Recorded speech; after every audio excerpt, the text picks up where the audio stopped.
I was looking at my reflection in the mirror, convincing myself that an ordinary hairstyle and a business suit were good enough for today.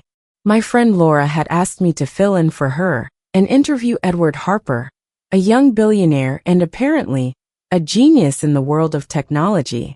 I felt completely unprepared, but saying no was impossible. I took a deep breath and stepped out of my small apartment in downtown Chicago. The wind from Lake Michigan cut through the thin fabric of my coat as I walked towards the tall glass building where Harper's office was located. The sky over the city was leaden, as if it foretold something unexpected. The office was luxurious. The white marble floor reflected the light streaming in from the huge windows. At the reception desk, I was greeted by a perfectly dressed woman who assessed my appearance with a single glance. She led me to the elevator, and a few minutes later, I found myself in the reception area on the top floor. I had barely sat down on the soft leather sofa when the office door opened. From inside, a deep voice sounded, "Miss Winters, come in." I stood up and entered. Edward Harper was standing by the window, his figure outlined by the bright daylight. Tall, fit, with features that seemed carved from marble. He looked much younger than I had expected. His entire demeanor exuded confidence, almost magnetism. "Have a seat." His voice was firm but without a hint of rudeness. I felt my fingers tremble slightly as I took out the recorder and notebook. The interview began. His answers were concise, but each one conveyed more than just words. Every phrase made me feel as if he was studying me, not the other way around.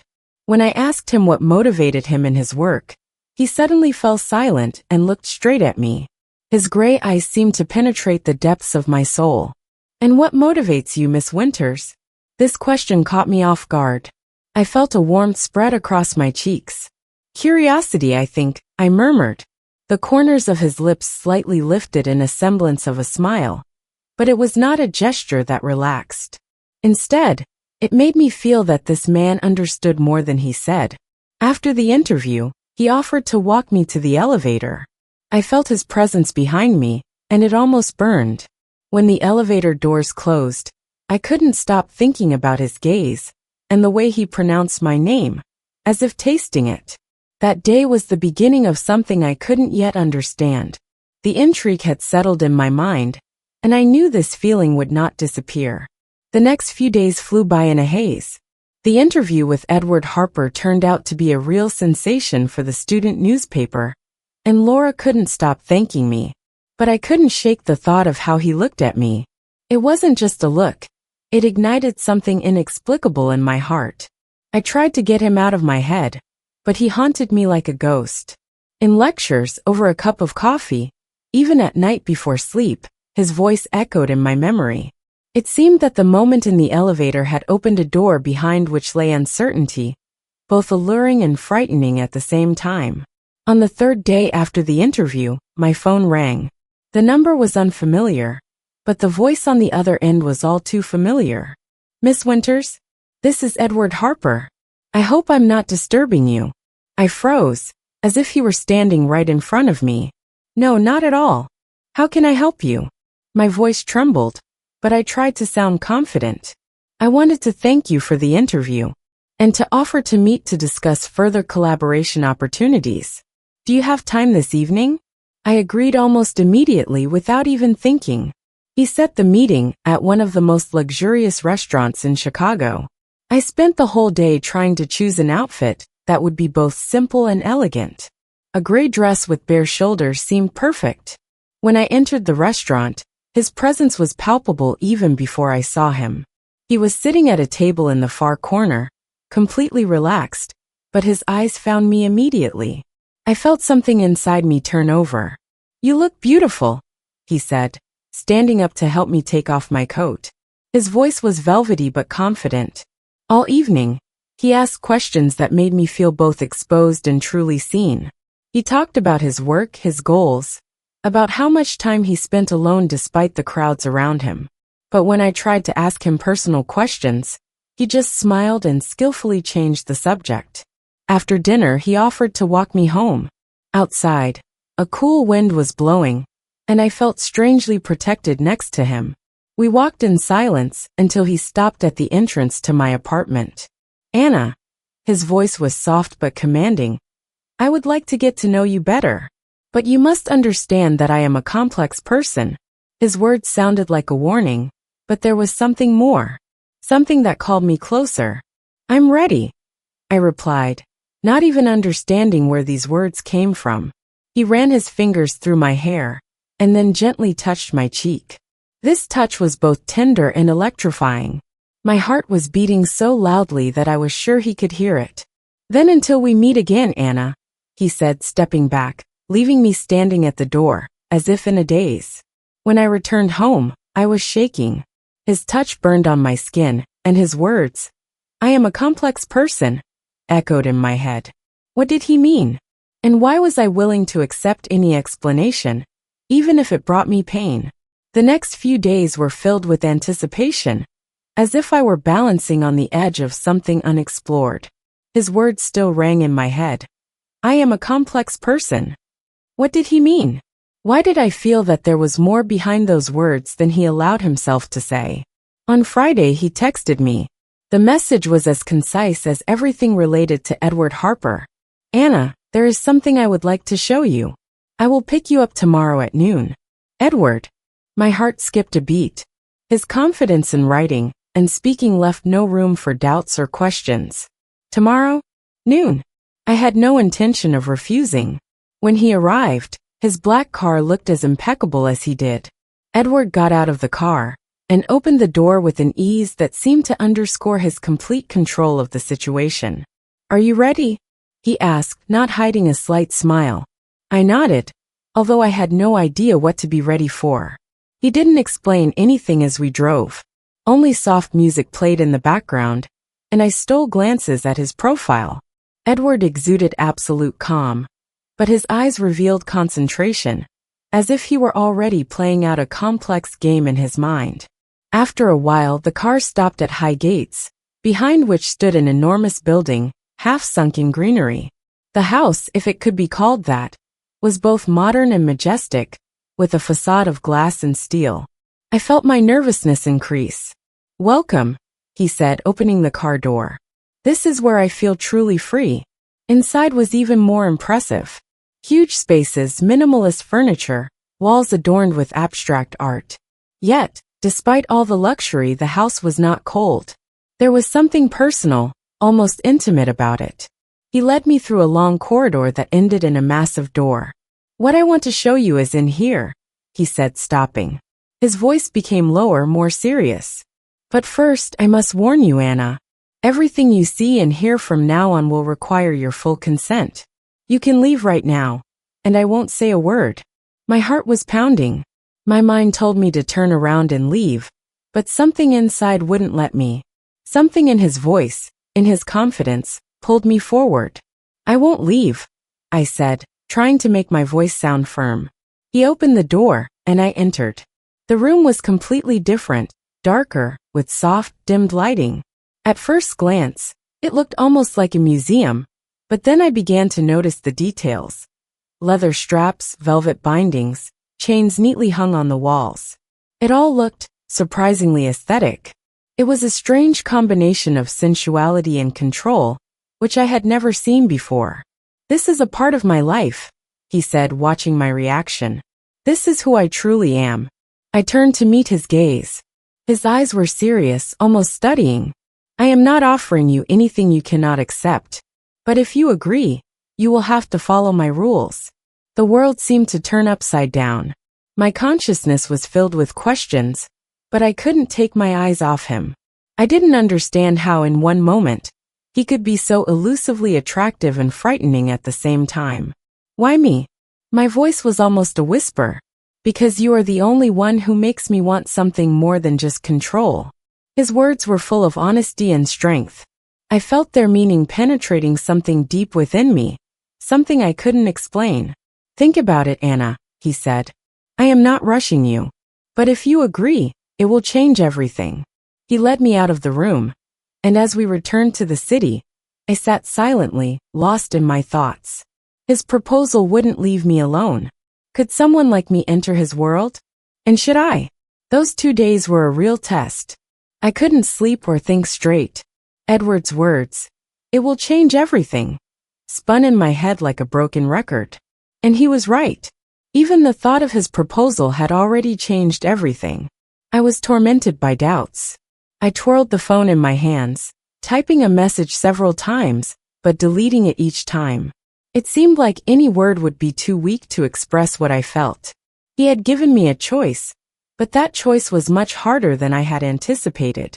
Laura, knowing nothing about my torment, talked all morning about trivial things while I sat across from her with an empty gaze. "Anna, are you even listening to me? What's wrong with you?" she finally asked. "Everything's fine, just thinking about something," I muttered, lowering my eyes.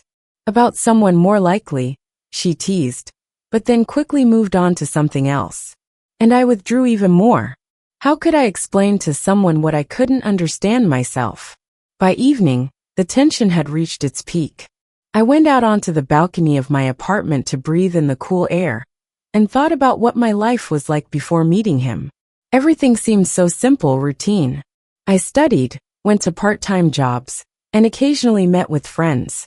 But all of that was flat. Edward Harper had turned my reality upside down. He offered me something that sounded both frightening and alluring. I knew I was afraid of his world. Being afraid was natural, but along with the fear, there was a strange desire to understand him, to know what lay behind the mask he wore, and more importantly, why he had chosen me. The next day I made up my mind. In the morning, I sat down at the table and wrote him a message. "Edward, I'm ready, but I need to know everything." As soon as I hit send, my heart raced wildly.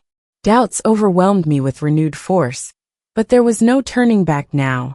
His response came almost instantly. "I'll pick you up at 8.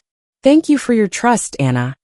Those words sounded simple, but there was something personal, deep about them, as if he understood how much effort this decision had cost me. When he arrived, I was already standing downstairs, wrapped in a coat, although the evening was not that cold.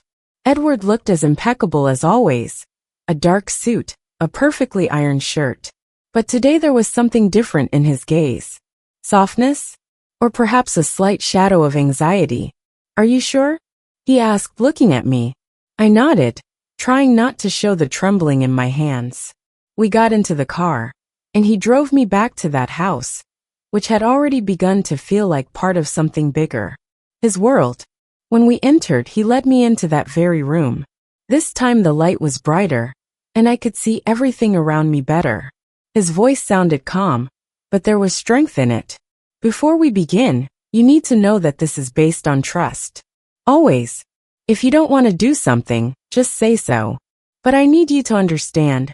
Here I control everything. This is my essence. This is who I am. You can leave at any moment, and I won't blame you for it." I silently nodded, feeling his words penetrate me, causing both excitement and fear. "Good. Then let's start with something simple," he said, coming closer. His movements were graceful, like those of a predator who knows his prey is already his. But there was care in his eyes, and this contrast was mesmerizing. He had me sign a document, a contract in which the boundaries and rules were described in detail. I read it, feeling the tension inside me grow. Everything was so clearly and carefully written that I had no doubts. He had thought through every detail. When I signed the contract, he took my hand and gently squeezed it. This was the first physical intimacy between us since that night at my apartment. His touch was warm, but there was a hidden energy in it. "You have taken a step, Anna. Now I will show you what it means to live differently," he said. And although I still didn't understand where this would lead, I felt that there was no turning back. Since I signed the contract, my days were no longer the same. Edward seemed to unleash a whole avalanche of new experiences on me. Every step, every interaction with him was thought out to the smallest detail. He gave me just enough freedom to feel confident, but reminded me of his control at any moment when I crossed the line. We started small. He drew me into his world gradually, as if testing my boundaries, my readiness. On the first evening, he asked me to close my eyes and just trust him. I was tense, but his voice, low and confident, was soothing. He talked about how important my consent was to him, how I could stop everything at any moment. His words were both reassuring and challenging. Anna, you can leave. But if you stay, this will be a step into something you will never forget. His voice was low, like velvet, penetrating the fog of my doubts. I stayed, and this step became the beginning of something indescribable. Of course, here is a veiled and metaphorical description of the scene, adhering to metaphors and symbolism. The room was filled with soft, diffused light, like morning mist barely breaking through the dense forest canopy. The space breathed with anticipation, tense but warm, as if before a storm. Edward stood in the center, his figure, illuminated by the dimmed light, seemed both frightening and attractive. He held a long satin ribbon in his hands. Its texture reminded me of a waterfall shimmering in the sun. Today we will try something special, he said, his voice low and soft, like thick honey dripping from a spoon. This is the art of feeling without words. I stood waiting, not knowing what to expect, but trusting him more than myself. He approached, moving with the grace of a predator, and his movements filled the air with an invisible electric spark. The ribbon in his hands wrapped around my wrists, like a gentle snake, and with each turn, its touch became firmer, but not burdensome, rather soothing.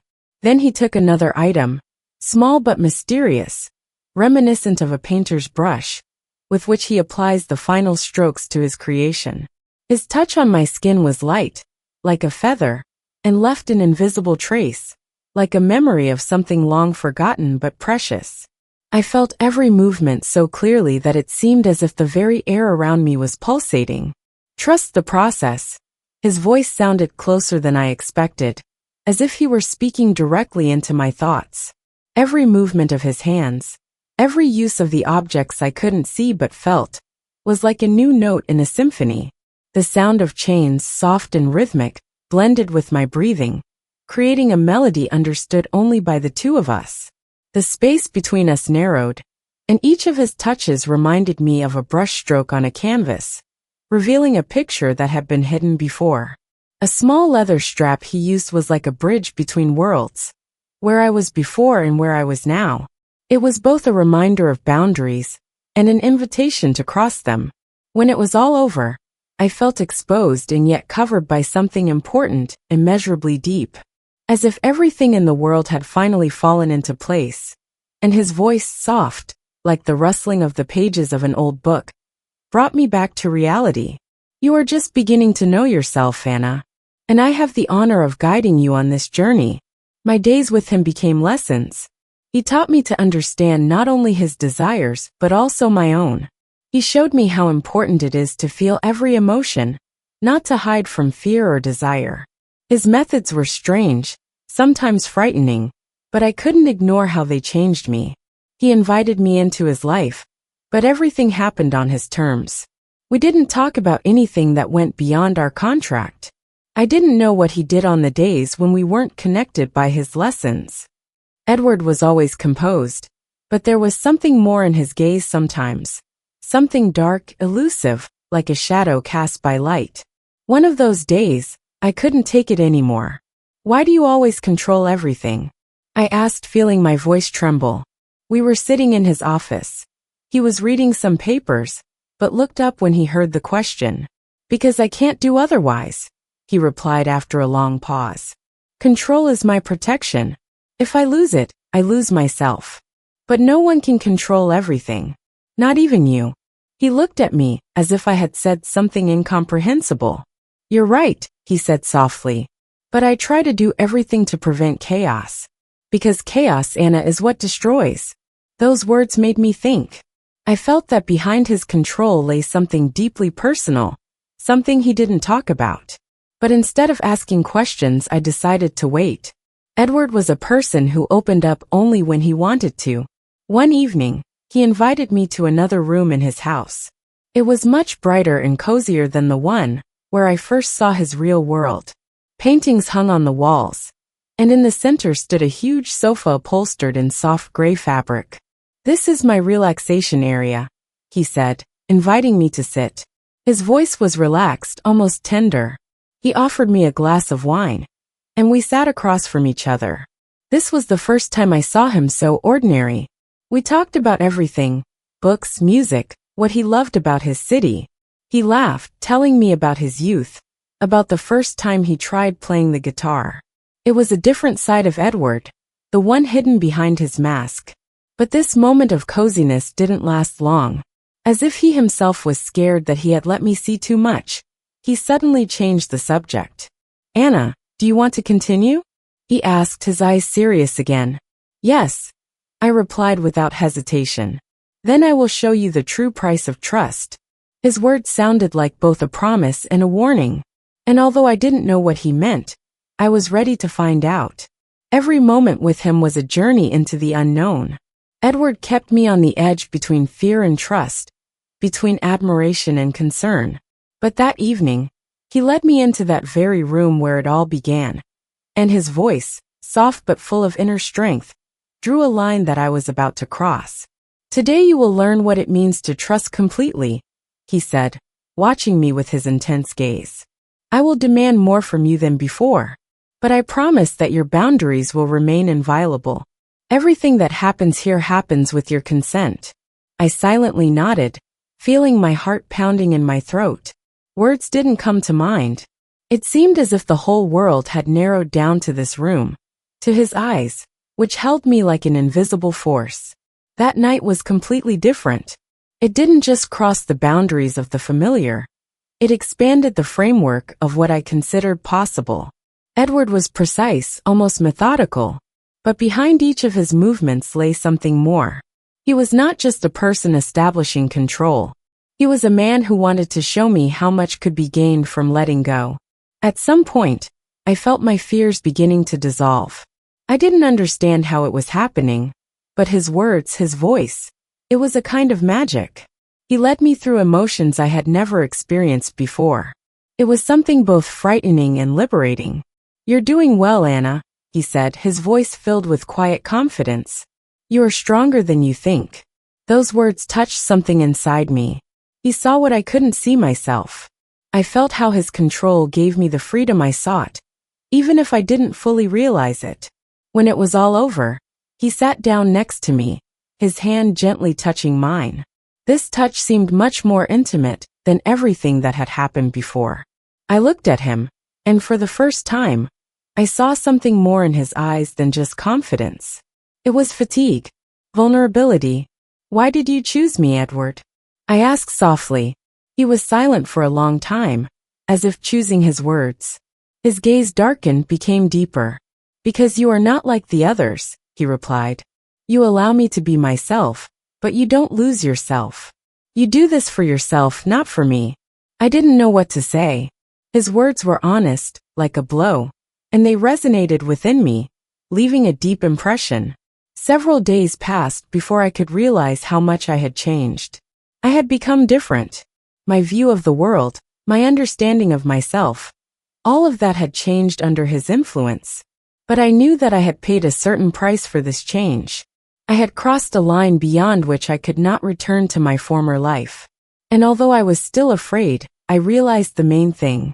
Everything that happened between us was not just his control over me. It was my decision, my choice. And this choice was conscious. Edward gave me more than I could have imagined. He didn't just open his world to me. He made me look inside myself. And this journey was just beginning.